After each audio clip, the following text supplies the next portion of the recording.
پہلے بھی T V پہ کہہ بیٹھا ہوں کہ یہ ایک اب دوسرا پلان بنا ہوا ہے مجھے قتل کرنے کا،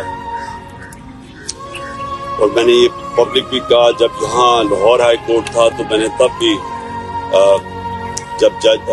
خواجہ طارق رحیم نے جج کو بتایا کہ ان کے پر پلان بنا ہوا ہے، یہاں کوئی سیکیور انوائرمنٹ نہیں ہے، اس کو نہ پیش کریں وہاں،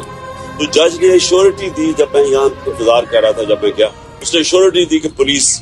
ان کی حفاظت کرے گی۔ وہاں پہنچا، وہاں پولیس ہی بھاگ گئی ساری، کوئی کسی قسم کی پروٹیکشن نہیں تھی، بالکل ایک ایکسپوز تھا کہ کوئی بھی کچھ واردات کر سکتا تھا۔ پھر انہوں نے مجھے پنڈی بلایا، یہ اسلام آباد میں 3 اپیرنسز تھی، جو اندر کے کیمراز تھے، جو سی سی ٹی وی کیمراز تھے وہ بند کیے گئے، جو وہاں سیکیورٹی کے لوگ تھے وہ وہاں سے غائب تھے، کوئی سیکیورٹی نہیں تھی، سی سی ٹی وی کیمراز بند کیے گئے، اور بالکل